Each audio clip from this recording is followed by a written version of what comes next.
رسول اللہ صلی اللہ علیہ وسلم کے وصال کے بعد خلیفہ ابو بکر صدیق کی وفات مسلمانوں کے لیے دوسرا بڑا صدمہ تھی۔ ان کی وفات 23 جمادی الاخر 13 ہجری بمطابق 22 اگست 634 عیسوی غروب آفتاب کے وقت ہوئی تھی۔ مدینہ کے لوگ یہ خبر سنتے ہی گھروں سے نکل آئے۔ عورتیں بھی خلیفہ اول کے گھر کی طرف دوڑ پڑیں۔ ان کی سسکیاں اور ہچکیاں نکل رہی تھیں۔ ہر عورت اس طرح غمگین اور ماتم کنا تھی جیسے اس کا اپنا باپ فوت ہو گیا ہو۔ ابو بکر صدیق نے اپنی زندگی کے آخری دنوں میں ہی عمر بن خطاب کو اپنا جانشین نامزد کر دیا تھا۔ عمر نے اس نامزدگی کو قبول کرنے سے ہچکچاہٹ کا اظہار کیا تھا، لیکن ابو بکر نے صاف الفاظ میں کہا تھا کہ عمر کے بغیر ان حالات پر جن میں سلطنت اسلامیہ گھری ہوئی ہے قابو پانے کی صلاحیت کسی میں نہیں۔ اس دور کی تحریر سے پتہ چلتا ہے کہ عمر بڑی ہی روح کش ذہنی کیفیت میں مبتلا تھے۔ ایک تو ابو بکر جیسا بزرگ اور مدبر ساتھی رخصت ہو گیا تھا، اور اس کے ساتھ یہ مسئلہ کہ ان کے یہ ساتھی اپنی تمام تر ذمہ داریوں کا بوجھ ان کے کندھوں پر ڈال گئے تھے۔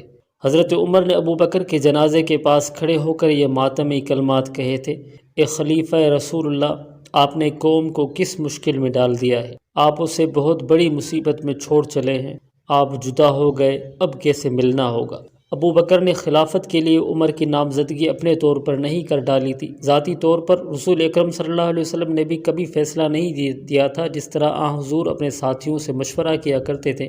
اسی طرح ابو بکر نے بھی وصیت لکھواتے وقت مشورے لیے تھے۔ سب سے پہلے انہوں نے عبد الرحمن بن عوف سے پوچھا تھا کہ عمر کے متعلق ان کی رائے کیا ہے۔ عبد الرحمن بن عوف نے کہا تھا کہ خدا کی قسم، عمر کے متعلق آپ کی جو رائے ہے وہ اس سے بھی بہتر ہے، لیکن ان کے مزاج میں سختی ہے۔ ابو بکر نے کہا تھا کہ میں جانتا ہوں، اس کے مزاج میں سختی اس لیے ہے کہ میرا مزاج بہت نرم تھا۔ جب عمر پر ذمہ داری آ پڑے گی تو وہ اپنے مزاج میں اس کے مطابق خود ہی تبدیلیاں کر لے گا۔ اور ابو محمد، میں نے عمر کو بہت قریب سے جانچا اور پرکھا ہے۔ میں نے ہمیشہ دیکھا ہے کہ جب میں غصے میں ہوتا تو وہ میرا غصہ ٹھنڈا کرنے کی کوشش کرتا تھا، اور جب میں کسی معاملے میں نرمی برتنے لگتا تو عمر مجھے سختی کا مشورہ دیتے تھے۔ اس کے بعد ابو بکر نے عثمان غنی کو بلایا اور ان سے عمر کے متعلق پوچھا۔ عثمان غنی نے اپنی رائے ان الفاظ میں دی کہ ہم سب سے بہتر جاننے والا اللہ ہے۔ میری رائے یہ ہے کہ ان کا باطن ان کے ظاہر سے کہیں بہتر ہے، اور ہم میں ان جیسا کوئی نہیں۔ اس کے بعد ابو بکر نے سعید بن زید، اسید بن حضیر اور کئی اور مہاجرین اور انصار سے عمر کے متعلق پوچھا، اور انہیں یہ بھی بتایا کہ وہ عمر کو اپنا جانشین نامزد کر رہے ہیں۔ میرا فیصلہ کس حد تک صحیح ہے، انہوں نے ان لوگوں سے پوچھا۔ ان سب نے فردن جو آرا دیں وہ تقریباً ایک جیسی تھی، جن کا لب لباب یہ تھا کہ عمر کا مزاج اتنا سخت اور درست ہے کہ وہ خلیفہ بن گئے تو مسلمانوں میں انتشار اور افتراق کا خطرہ پیدا ہو جائے گا۔ تاریخ کے مطابق طلحہ ان سب کی نمائندگی میں ابو بکر کے پاس گئے تھے۔ خلیفۃ الرسول طلحہ نے ابو بکر سے کہا: جب اللہ آپ سے پوچھے گا کہ رعیت کو کس حال میں کس کے حوالے کر آئے ہو تو آپ کیا جواب دیں گے؟ عمر کو آپ اپنا جانشین مقرر کر رہے ہیں، کیا آپ نے کبھی دیکھا نہیں کہ وہ لوگوں کے ساتھ کیسا سلوک کرتا ہے؟ سوچ لیں، جب قوم کو عمر کے ساتھ براہ راست واسطہ پڑے گا تو اللہ آپ سے جواب مانگے گا۔ ابو بکر کی عمر 62 برس سے اوپر ہو گئی تھی اور وہ علیل تھے، قریب المرگ تھے۔ ان کے جسم میں اتنی سکت نہیں رہی تھی کہ اپنی طاقت سے اٹھ کر بیٹھ جاتے۔ مورخ لکھتے ہیں کہ ابو بکر طلحہ کی رائے سن کر غصے سے کانپنے لگے، حالانکہ ان کے مزاج میں غصہ نہ ہونے کے برابر تھا۔ اتنا شدید غصہ آ جانا ثبوت تھا کہ وہ عمر کو ہی مدبر اور دانش مند سمجھتے ہیں۔ مجھے بٹھاؤ، ابو بکر نے غصے میں کہا۔ ان کے ایک عزیز نے انہیں سہارا دے کر بٹھایا۔ کیا تم مجھے اللہ سے ڈراتے ہو؟ ابو بکر نے غصے سے کانپتی ہوئی آواز میں کہا: میں نامراد ہو کر مروں اگر میں تم پر ایک ظالم کو مسلط کر کے جاؤں اور یہی میرا توشہ آخرت ہو۔ میں اللہ سے کہوں گا کہ اللہ، میں تیرے بندوں پر اس شخص کو اپنا جانشین مقرر کر کے آیا ہوں جو تیرے رسول کی امت میں سب سے بہتر تھا۔ ابو بکر کی آواز نکاہت کی وجہ سے بہت نحیف تھی، جو صرف قریب بیٹھے ہوئے ایک دو آدمی ہی سن سکتے تھے۔ اور میری بات سنو طلحہ، ابو بکر نے طلحہ کو اپنے قریب کر کے کہا، جو بات میں نے کہی ہے وہ اپنے پیچھے بیٹھے ہوئے آدمیوں کو بھی سنا دو۔ طلحہ نے خلیفے کے حکم کی تعمیل کی اور ابو بکر پھر لیٹ گئے۔ مسند تاریخوں میں آیا ہے کہ ابو بکر اس رات سو نہ سکے۔ یہ صورتحال انہیں پریشان کر رہی تھی کہ امت رسول میں عمر کی خلافت پر اختلاف پایا جاتا ہے۔ الصبح عبد الرحمن بن عوف ان کی عیادت کو آئے تو گھر والوں نے انہیں بتایا کہ ابو بکر نے رات آنکھوں میں کاٹ دی ہے۔ عبد الرحمن بن عوف نے پوچھا: خلیفۃ الرسول، رات سو نہ سکنے کا باعث کیا تھا؟ طلحہ اور دوسرے لوگوں کی باتوں نے مجھے بہت دکھ دیا ہے۔ ابو بکر نے کہا: میں نے اپنے عقل و دانش کے مطابق خلافت کی ذمہ داری اس شخص کو سونپنی چاہی تھی جو تم سب میں ہر لحاظ سے بہتر ہے، اور تم لوگ میرے اس فیصلے کو قبول نہیں کر رہے۔ کیا تم یہ چاہتے ہو کہ یہ نازک ذمہ داری کسی اور کے سپرد کر دوں، یہ جانتے ہوئے کہ اس سے بہتر آدمی موجود نہیں؟ اللہ آپ پر رحم کرے۔ خلیفۃ الرسول عبد الرحمن بن عوف نے کہا، اپنے دل پر اس طرح بوجھ نہ ڈالیں، اس سے تو آپ کی بیماری اور بڑھے گی۔ میں جانتا ہوں کہ رائے دینے والے لوگ دو فریقوں میں بٹ گئے ہیں، ایک گروہ وہ ہے جو آپ کے فیصلے کو دل و جان سے قبول کرتا ہے اور وہ آپ کا ہی ساتھ دے گا، دوسرا گروہ وہ ہے جو آپ کی رائے سے اختلاف رکھتا ہے۔ مجھے افسوس ہے کہ اس دوسرے فریق کی قیادت وہ شخص کر رہا ہے جو آپ کا مشیر ہے اور آپ کا دوست بھی ہے۔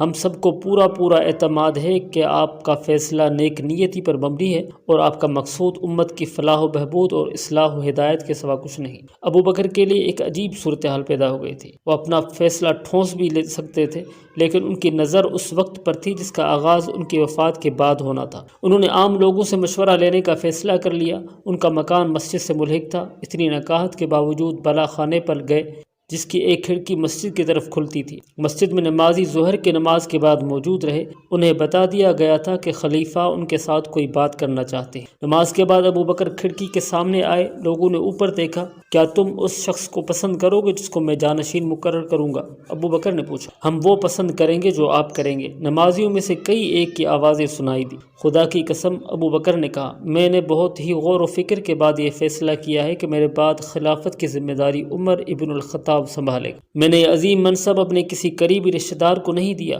میں جو کہہ رہا ہوں وہ غور سے سنو اور اس فیصلے کو قبول کرو کہ میرا جانشین عمر بن الخطاب ہوگا۔ تقریباً تمام آدمیوں کی آواز سنائی دی کہ ہم نے خلیفۃ رسول کا کہنا سن لیا اور مان لیا ہے۔ ابو بکر کی بوڑھی آنکھوں میں آنسو آ گئے۔ انہوں نے دونوں ہاتھ آسمان کی طرف اٹھائے۔ اے اللہ! ابو بکر نے لرزتی کانپتی آواز میں کہا، میں نے عمر کا انتخاب تیرے رسول کی امت کی بہتری کے لیے کیا ہے، اور اس اندیشے سے کہ میں ان میں اختلاف کے باعث فساد نہ ہو جائے میں نے تیری ذات پر اعتماد کرتے ہوئے فیصلہ کیا ہے، اور اے اللہ، دلوں کا حال تو ہی بہتر جانتا ہے۔ میں نے ایک طاقتور شخص کو جانشین مقرر کیا ہے، اور جو سخت مزاج اس لیے ہے کہ وہ صداقت پسند اور راست رو ہے اور مسلمانوں کی راست روی کا خواہش مند ہے۔ مورخ لکھتے ہیں کہ ابو بکر کی دعا سن کر مجمع مسجد میں جو لوگ دل میں اختلاف لیے چپ بیٹھے ہوئے تھے وہ بھی پکار اٹھے کہ ہمیں عمر کی خلافت قبول ہے۔ کھڑکی میں ہی کھڑے ابو بکر کا جسم ڈول رہا تھا۔ انہیں سہارا دے کر نیچے لے گئے۔ ان میں تو اب بولنے کی سکت بھی نہیں رہی، لیکن بستر پر جاتے ہی انہوں نے کہا کہ عمر کو بلاؤ۔ عمر آ گئے۔ عمر، ابو بکر نے کہا، کیا تم نے میری وصیت سن لی ہے؟ سن لی ہے خلیفۃ الرسول، عمر نے کہا۔ میں اس قابل تو نہ تھا، لیکن یہ میرا انتخاب اور میرا فیصلہ ہے عمر، ابو بکر نے جھنجھلا کر کہا۔ لوگ تمہارے حق میں بھی ہیں اور لوگ تمہارے خلاف بھی ہیں، لیکن میں نے اللہ کی رہنمائی حاصل کر کے یہ ذمہ داری تمہارے کندھوں پر رکھی ہے۔ اب میں اس کے خلاف کوئی دوسری بات سننے کے لیے تیار نہیں۔ حضرت عمر نے کہا کہ مجھے آپ کا فیصلہ قبول ہے۔ امت پر یہ دن بڑے مشکل کے دن تھے۔ ادھر عراق اور شام میں رومیوں کے خلاف جنگ جاری تھی جس میں مسلمانوں کی پوزیشن کچھ کمزور ہو گئی۔ صورتحال پسپائی والی نظر آ رہی تھی۔ ابو بکر نے خالد بن ولید کو عراق کے محاذ سے ہٹا کر شام کے محاذ پر بھیج دیا تھا، پھر بھی کوئی اچھی خبر سننے میں نہیں آ رہی۔ خالد بن ولید کے چلے جانے سے عراق کا محاذ کمزور پڑ گیا تھا۔ خلیفۃ رسول سوچ بھی نہیں سکتے تھے کہ ان محاذوں سے اپنے لشکر واپس بلا لیے جائیں یا ذرا پیچھے ہٹا لیے جائیں۔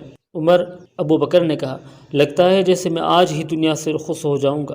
میں جو کہتا ہوں اسے غور سے سنو اور میرے بعد اس پر عمل کرنا۔ اگر میں آج ہی مر جاؤں تو غروب آفتاب سے پہلے مصنع بن حارثہ کو کچھ لشکر دے کر عراق اور شام کے محاذ کو بھجوا دینا، اور اگر رات ہو جائے تو صبح پہلا کام یہی کرنا کہ مصنع کو روانہ کر دینا، اور اگر شام کے محاذ پر خالد کو فتح حاصل ہو جائے تو اسے واپس عراق کے محاذ پر بھیج دینا۔ ابو بکر نے عمر کو اور بھی بہت سی ہدایات دی جو عمر خاموشی سے سنتے رہے۔ عمر کے ذہن پر دراصل بوجھ یہ تھا کہ خلافت کی ذمہ داری بہت بڑی ذمہ داری تھی اور انہوں نے خود کبھی بھی اس کی خواہش نہیں کی۔ اسی شام خلیفہ اول ابو بکر صدیق رحلت فرما گئے۔ رات کی تاریکی گہری ہو چکی تھی جب میت کو آخری غسل دیا گیا۔ جس تختے پر رسول اللہ صلی اللہ علیہ وسلم کا جسد مبارک مسجد نبوی میں لے جایا گیا تھا، اسی تختے پر ابو بکر کی میت مسجد نبوی میں لے جائی گئی اور انہیں رسول اکرم صلی اللہ علیہ وسلم کے پہلو میں دفن کیا گیا۔ تاریخوں کے مطابق عمر نے ساری رات سوچوں اور خیالوں سے الجھتے گزار دی۔ ایک اضطراب تو یہ تھا کہ صبح لوگ بیعت کے لیے آئیں گے تو کیا تمام لوگ بیعت کر لیں گے؟ صبح عمر مسجد نبوی میں گئے۔ یہ دیکھ کر کہ لوگ بیعت کے لیے ہجوم کر کے آ گئے ہیں، ان کا گزشتہ والا اضطراب ختم ہو گیا تھا۔ بیعت میں ممکنہ اختلافات کا خطرہ عمر یہ محسوس نہیں کر رہے تھے کہ وہ خلیفہ بنیں گے یا نہیں، بلکہ اصل اندیشہ جو انہیں پریشان کر رہا تھا وہ یہ تھا کہ یہ اختلاف پھیل گیا تو امت میں انتشار اور افتراق پیدا ہو جائے گا، جو اسلام کے نہ صرف فروغ کے لیے نقصان دہ ہوگا بلکہ اسلام کی بقا بھی خطرے میں پڑ جائے گی۔ لوگ جوک در جوک آگے بڑھے اور عمر کے ہاتھ پر بیعت کرنے لگے۔ ظہر کی نماز تک یہ سلسلہ جاری رہا۔ ظہر کی اذان ہوتی ہے، عمر نے امامت کے فرائض ادا کیے۔ نماز کے بعد عمر منبر پر کھڑے ہوئے۔ وہ منبر کی اس سیڑھی پر کھڑے تھے جس پر کھڑے ہو کر ابو بکر خطبہ دیا کرتے تھے۔ لوگوں نے دیکھا کہ عمر اس سیڑھی سے ایک سیڑھی نیچے آ گئے، اس پر کھڑے ہو کر پہلے اللہ کے حمد و ثنا میں چند کلمات کہے، پھر رسول اللہ صلی اللہ علیہ وسلم پر درود بھیجا، پھر ابو بکر مرحوم کی خوبیاں اور ان کے کارنامے بیان کیے اور اس کے بعد خطبہ شروع کیا۔ یہ خطبہ آج تک تاریخ کے دامن میں لفظ بلفظ محفوظ ہے۔ انہوں نے فرمایا کہ اے لوگو، میں تم ہی میں سے ہوں، تم جیسا ہی ایک انسان ہوں۔ اگر مجھ میں خلیفۃ و رسول کے حکم عدولی کی جرت ہوتی تو میں ذمہ داری کبھی قبول نہ کرتا۔ مجھے معلوم ہوا ہے کہ لوگ میرے مزاج کی سختی سے ڈرتے ہیں اور میری درستی کی وجہ سے مجھے پسند نہیں کرتے۔ کچھ لوگ یہ بھی کہتے ہیں کہ عمر اس وقت بھی ہم پر سختی کرتا رہا ہے جب ہمارے سروں پر رسول اللہ صلی اللہ علیہ وسلم کا سایہ موجود تھا، اور پھر وہ اس وقت بھی ہم پر سختی کرتا رہا جب ہمارے اور اس کے درمیان ابو بکر حائل تھے۔ لوگ کہتے ہیں کہ اب کیا ہوگا جبکہ ہمارے معاملات اسی کے ہاتھ میں ہیں۔ جو کوئی بھی یہ کہتا ہے وہ ٹھیک کہتا ہے۔ مجھے رسول اللہ کی مصاحبت کا شرف حاصل ہے۔ میں رسول اللہ کا غلام اور ایک ادنا نوکر تھا۔ آپ کی نرمی اور رحم دلی میں آپ کا کوئی ثانی نہ تھا۔ آپ اللہ کے فرمان کے مطابق مومنین کے لیے راحت اور رحمت کا سرچشمہ تھے۔ بارگاہ رسالت میں میری حیثیت ایک برہنہ شمشیر کی سی۔ جب رسول اللہ چاہتے مجھے نیام میں ڈال لیتے اور جب چاہتے مجھے بے نیام کر دیتے۔ میں رسول اللہ صلی اللہ علیہ وسلم کی بارگاہ میں اسی حیثیت میں رہا اس دن تک جس دن اللہ نے آپ کو یاد فرمایا اور اپنے ہاں بلا لیا۔ حضور آخر وقت تک مجھ سے خوش اور مطمئن رہے۔ میں اللہ کا لاکھ لاکھ شکر ادا کرتا ہوں کہ حضور مجھ سے خوش رہے، اور یہ ایسی سعادت ہے جس پر میں ساری عمر فخر کرتا رہوں گا۔ حضور کے وصال کے بعد اب کی خلافت ابو بکر صدیق کے سپرد ہوئی۔ کیا کوئی ابو بکر کی تحمل، نرمی اور کرم نوازی سے انکار کر سکتا ہے؟ میں ابو بکر کا بھی خادم اور معاون رہا۔ میں اپنی سختی کو ابو بکر کی نرم مزاجی میں جذب کر دیا کرتا تھا۔ میں ایک برہنہ تلوار تھا جسے ابو بکر نیام میں ڈال لیتے تھے، یا کسی بہت ہی ضروری کام کے لیے مجھے نیام سے نکال کر استعمال کرتے۔ میں اس حیثیت میں پوری فرما برداری سے ان کے ساتھ رہا، یہاں تک کہ وہ بھی ہم سے جدا ہو گئے، اور میں اللہ کا لاکھ لاکھ شکر ادا کرتا ہوں کہ ابو بکر صدیق آخر وقت تک مجھ سے خوش اور مطمئن رہے، اور اس سعادت پر بھی میں فخر کرتا ہوں۔ اور اب اے لوگو، تمہارے معاملات اور دیگر تمام احوال کی ذمہ داری میرے کندھوں پر رکھ دی گئی ہے۔ میں تمہیں یہ باور کرانا چاہوں گا کہ میرے مزاج کی وہ سختی جس سے تم نالاں تھے اب نرمی میں بدل گئی ہے، لیکن یہ بھی سن لو کہ ان لوگوں کے لیے میرے مزاج کی سختی قائم رہے گی جو مسلمانوں پر ظلم اور زیادتی کرتے ہیں۔ جہاں تک ان لوگوں کا تعلق ہے جو امن و امان سے رہتے اور جرت و ایمانی رکھتے ہیں، ان کے لیے میں بہت زیادہ نرم ہوں گا، اور اگر کوئی کسی پر ظلم کرے گا تو میں اس وقت تک اسے نہیں چھوڑوں گا جب تک اس کا ایک رخسار زمین پر نہ ٹکا دوں اور دوسرے رخسار پر اپنا پاؤں نہ رکھ دوں، تاکہ وہ حق کے آگے ہتھیار ڈال دے۔ لیکن اس قدر سختی کے باوجود اہل عفاف اور اہل کفاف کے لیے میں اپنا رخسار خود زمین پر رکھ دوں گا۔ اے لوگوں، مجھ پر جو تمہارے حقوق ہیں وہ مجھ سے لو، میں یہ حقوق بیان کر دیتا ہوں۔ مجھ پر تمہارا ایک حق یہ ہے کہ تمہارے خراج اور اس غنیمت میں سے جو اللہ تمہیں عطا کرے میں کوئی چیز ناحق نہ لوں۔ مجھ پر تمہارا یہ حق ہے کہ جب میں تم سے کوئی میرے پاس آئے تو مجھ سے اپنا حق وصول کر کے جائے۔ مجھ پر یہ تمہارا یہ حق ہے کہ تمہارے عطیات اور وظائف میں اضافہ کروں اور تمہاری سرحدوں کو اتنا مستحکم کروں کہ دین کے دشمن ادھر کا رخ نہ کر سکے۔ اور مجھ پر تمہارا یہ حق ہے کہ تمہیں ہلاکت میں نہ ڈالوں اور محاذ سے تمہیں گھر واپس آنے سے نہ روکے رکھوں۔ اور جب تم کسی محاذ پر لڑنے کے لیے جاؤ تو ایک باپ کی طرح تمہارے اہل و عیال کی دیکھ بھال کرو۔ اے اللہ کے بندو، اللہ سے ڈرو، میرے ساتھ عفو درگزر کا رویہ اختیار کرو اور میرے ساتھ تعاون کرو۔ امر بالمعروف اور نہی عن المنکر میں میری مدد کرو، اور تمہاری جو خدمات اللہ نے میری سپرد کی ہیں ان کے متعلق مجھے نصیحت کرو۔ میں تم سے یہ بات کہہ رہا ہوں اور اپنے اور تمہارے لیے اللہ سے مغفرت طلب کر رہا ہوں۔ ایک روایت یہ بھی ہے کہ عمر نے خطبہ نماز سے پہلے دیا تھا اور اس کے بعد نماز پڑھائی تھی۔ بہرحال لوگوں کے دلوں میں عمر کی مزاجی سختی اور درستی کا جو خوف سا بیٹھا ہوا تھا وہ بالکل اتر گیا۔ مستند مورخ لکھتے ہیں کہ عمر تو خطبے کے بعد مسجد سے چلے گئے، لیکن لوگ مسجد میں بیٹھے یا باہر کھڑے ان کے خطبے پر تبادلہ خیال کرتے رہے۔ زیادہ تر یہ بات سنائی دی کہ عمر کا ظاہر اور باطن ایک، اور عمر سختی اور درستی کے باوجود انصاف پسند انسان۔ نخلستان میں موسیٰ اپنے گروہ کے سردار ابو سلمہ اور دیگر ساتھیوں کو ابو بکر کی وفات اور عمر کے خلاف خلافت کی تفصیل سنا رہا تھا، پھر سب کھانے میں مصروف ہو گئے۔ اب یہ بتاؤ موسیٰ، ابو سلمہ نے کھانے کے بعد موسیٰ سے پوچھا، تم 2 دن وہاں گزار کر آئے ہو، وہاں تم نے لوگوں کا رد عمل اور رویہ کیسا دیکھا؟ ہاں ابو سلمہ، موسیٰ نے کہا، میں نے یہ تفصیل سنائی تھی، اس میں سب سے زیادہ ضروری عمر کا خطبہ ہے جو اس نے مسجد میں دیا تھا، میں خود مسجد میں موجود تھا۔ موسیٰ نے عمر کا خطبہ لفظ بلفظ سنایا اور اس کے مخالفین نے بعد میں کچھ کہا تھا؟ ابو سلمہ نے پوچھا، کچھ کیا تھا؟ میں نے تو یہ دیکھا کہ عمر کی خلافت کے حق میں جو نہیں تھے وہ بھی اس کے ساتھ اس کے ہاتھ پر بیعت کر چکے ہیں، موسیٰ نے جواب دیا۔ میں تمہیں یہ بھی بتا دینا ضروری سمجھتا ہوں کہ عمر کی شخصیت میں ایسا روب اور جلال ہے کہ اس کی زبان سے نکلا ہوا ہر لفظ اس کے دشمن کے دل میں بھی اتر جاتا ہے اور اس کی بات کو قبول کر لیتا ہے۔ میں رات تک لوگوں میں گھومتا پھرتا رہا اور اپنی رائے اس طرح لوگوں پر ظاہر کرتا رہا کہ کسی کے ساتھ مخالفانہ بات کی اور اسی کے ساتھ عمر کے حق میں نے دیکھا کہ اس کے مخالف تھے، وہ اگر اب بھی مخالف ہے تو بھی انہوں نے اس کے ہاتھ پر بیعت کر لی ہے اور دل کی گہرائیوں سے اسے خلیفہ مان لیا ہے۔ ایک صورتحال ایسی ہے جس سے ہم فائدہ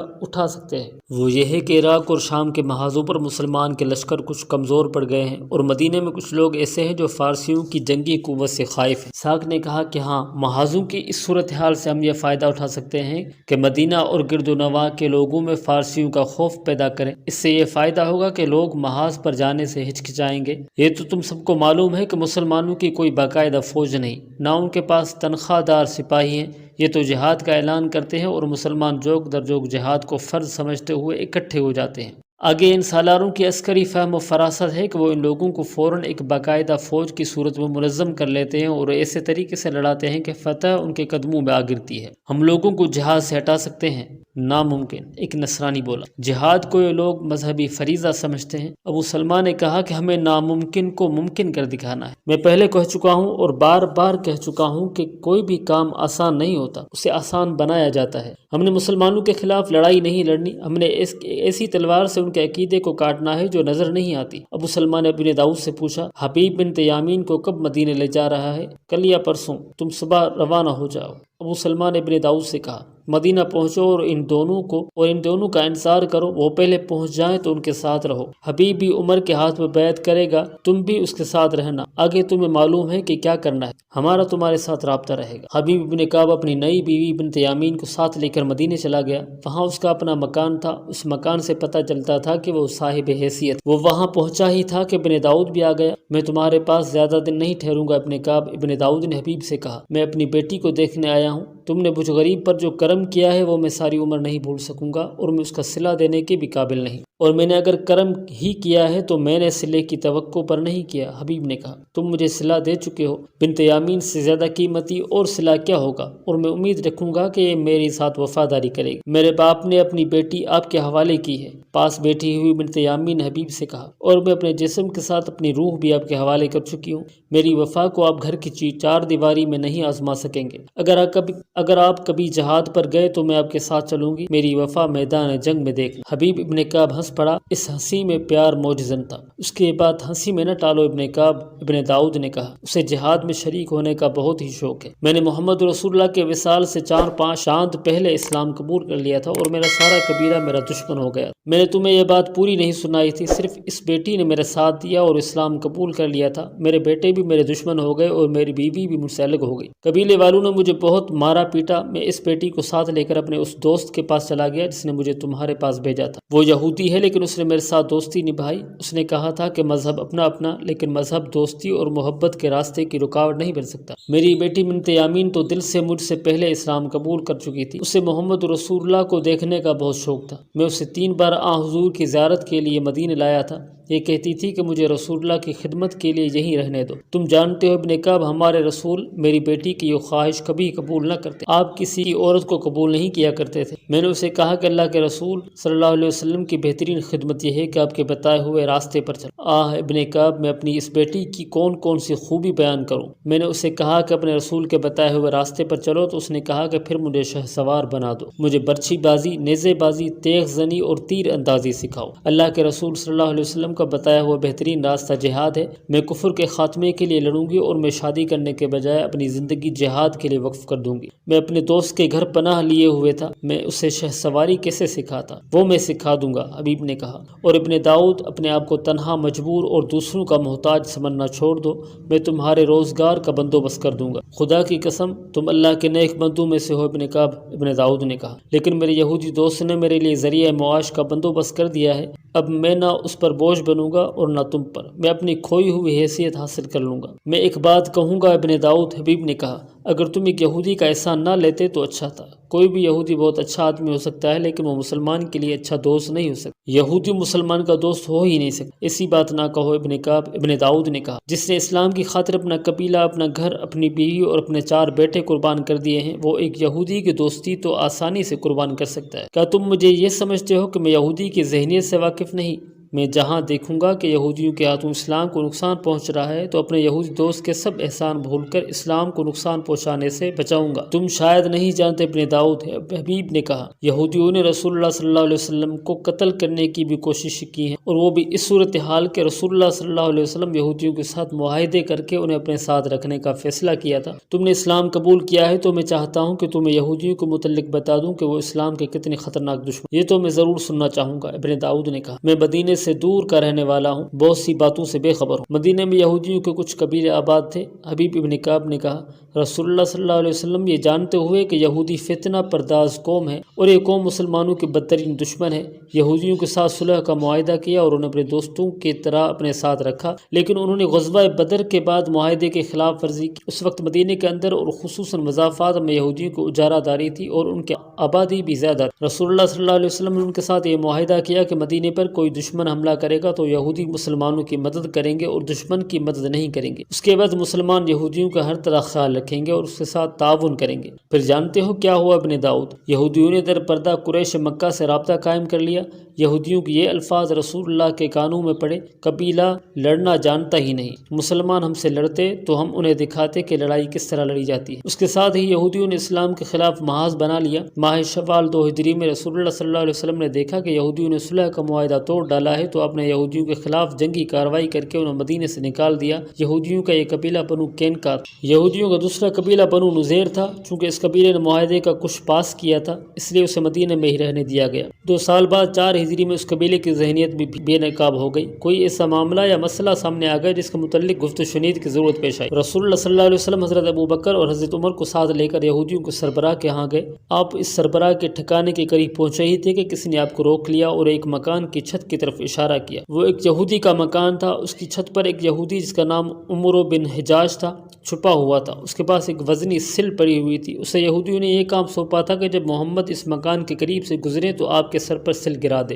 رسول اللہ صلی اللہ علیہ وسلم کو اس سازش کی اطلاع ملی تو آپ وہیں سے واپس آ گئے اور یہودیوں کو پیغام بھیجا کہ وہ مدینے سے نکل جائیں۔ بنو نذیر نے نکلنے کے بجائے لڑنے کی تیاریاں شروع کر دیں۔ حضور صلی اللہ علیہ وسلم کے حکم سے بنو نذیر کو تیاریوں کی حالت میں پکڑا گیا اور یہودی مدینے سے نکالے گئے۔ ان میں کچھ تو شام چلے گئے اور زیادہ تر خیبر میں جا آباد ہوئے۔ تم نے شاید ان کے سرداروں کے نام سنے ہوں گے۔ سلام بن ابی الحقیق، کنانہ بن ربی، وحی بن اخطب مشہور یہودی سربراہ تھے۔ یہ خیبر میں آباد ہوئے اور رسول اللہ صلی اللہ علیہ وسلم سے انتقام لینے کی تیاری میں مصروف ہو گئے۔ یہودی سازش کے ماہر ہیں۔ انہوں نے مکہ جا کر قبیلہ قریش کو مسلمانوں کے خلاف بھڑکایا اور وہ دوسرے علاقوں میں بھی گئے اور لوگوں کو مسلمانوں سے یوں خوفزدہ کیا کہ مسلمانوں کو مدینے میں ہی ختم نہ کیا گیا تو یہ سب کو ختم کر دیں گے۔ تم شاید نہیں جانتے ابن داؤد، یہودی کا دماغ سازش کے سوا اور کچھ سوچ ہی نہیں سکتا۔ یہ ایسے پر اثر الفاظ اور انداز سے لوگوں کو اکساتے اور مشتعل کرتے ہیں کہ ہر کوئی یہودی کی بات کو اپنے دل کی آواز سمجھنے لگتا ہے۔ انہوں نے قبیلہ قریش اور دوسرے قبیلوں کے سامنے اپنی مثال پیش کی کہ یہودی پشت در پشت مدینے میں رہتے چلے آ رہے تھے۔ تم دیکھ رہے ہو کہ انہوں نے یہودیوں کو گھر سے بے گھر اور وطن سے جلا وطن کر دیا ہے، اور مدینے میں وہی چند ایک یہودی رہ گئے ہیں جنہوں نے مسلمانوں کی غلامی قبول کر لی۔ ہاں ابن کعب، ابن داؤد نے معصومیت کے لہجے میں کہا، میں یہودیوں کی ذہنیت و اسلام دشمنی کے متعلق جانتا ہوں، لیکن اتنا نہیں جتنا تم جانتے ہو۔ یہ باتیں مجھے سناؤ۔ میرا اٹھنا بیٹھنا یہودیوں کے ساتھ رہتا ہے، میں ان کی ہر بات کو سچ مان لیا کرتا ہوں۔ کیا تم ساری باتیں سننا پسند کرو گے؟ حبیب نے پوچھا۔ اکتا تو نہیں جاؤ گے؟ نہیں ابن کعب، ابن داؤد نے کہا، میں یہ باتیں سننا چاہتا ہوں۔ ان سے زیادہ تو مجھے یہ باتیں سننے کا شوق ہے۔ بنت یامین نے کہا، میں جب اسلام کے کسی دشمن کی بات سنتی ہوں تو میرے جسم میں آگ لگ جاتی ہے، میں کہتی ہوں اسے ابھی قتل کر دوں۔ یہودیوں سے مجھے اسی لیے نفرت ہے، تم دونوں سننا چاہو یا نہ چاہو۔ حبیب نے کہا، میرا دل آج ایسا بھر آیا ہے کہ یہی باتیں کرتے رہنے کو جی چاہتا ہے۔ یہ باتیں کوئی پرانی باتیں تو نہیں، رسول اللہ کے وصال کو ابھی 2 سال اور کچھ مہینے ہی گزرے ہیں، لیکن حضور صلی اللہ علیہ وسلم مجھے اپنی آنکھوں کے سامنے گھومتے پھرتے، میدان جنگ میں گرجتے برستے، مجاہدین کی قیادت کرتے، سالاروں کو ہدایات دیتے نظر آ رہے ہیں۔ مزید انفارمیٹو ویڈیوز دیکھنے کے لیے ہمارے چینل کو سبسکرائب کر کے بیل آئیکن ضرور پریس کیجیے گا۔ ملیں گے بہت جلد ایک نیو ویڈیو کے ساتھ، تب تک اپنا بہت سا خیال رکھیے گا اور اپنے اس چینل کا بھی۔ خدا حافظ۔